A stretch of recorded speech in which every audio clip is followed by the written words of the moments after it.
Sunita Williams এবং Butch Wilmore তারা 8 দিনের জন্য স্পেসে গেছিলেন, কিন্তু ফিরে এলেন 9 মাস পরে। What?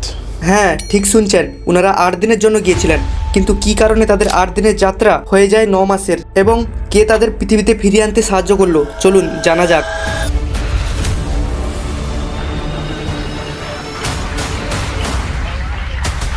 2024 সালে 5ই জুন একটি ক্যাপসুলে করে তারা ইন্টারন্যাশনাল স্পেস স্টেশনের উদ্দেশ্যে রওনা হয়েছিলেন। জানিয়ে রাখি, এই যাত্রাটা তাদের একটি টেস্ট ফ্লাইট ছিল। তাদের উদ্দেশ্য ছিল যে সেখানে 8 দিন কাটিয়ে তারপরে সেই ক্যাপসুলেই তারা পৃথিবীতে ফিরে আসবেন। এই ক্যাপসুলটি বানিয়েছিলেন একটি এয়ারলাইন কোম্পানি বোয়িং। নাসার রকেটের সাহায্যে এই ক্যাপসুলটিকে লঞ্চ করা হয় এবং সাকসেসফুলি ডকও করে যায়। তারপরেই আসে বিপত্তি। প্রথম সমস্যা, সেই ক্যাপসুলে হিলিয়ামের লিকেজ হতে থাকে। হ্যাঁ, সেই হিলিয়াম যার সাহায্যে তারা বিভিন্ন ম্যানুভার সম্পন্ন করে, সেই হিলিয়াম লিক করছিল। দ্বিতীয় সমস্যা হচ্ছে থ্রাস্টার ফেলিয়ার। এর ফলে ক্যাপসুলে যে প্রোপালশন সিস্টেম ছিল তার ঠিক মতো কাজ করছিল না। এই জন্য নাসা কোনো গ্যারান্টি দিতে পারছিল না যে উইলিয়ামস এবং উইলমোরকে সেফলি পৃথিবীতে ফিরিয়ে আনতে পারবে কিনা। তৃতীয়ত হলো সেফটি ফেলিয়ার।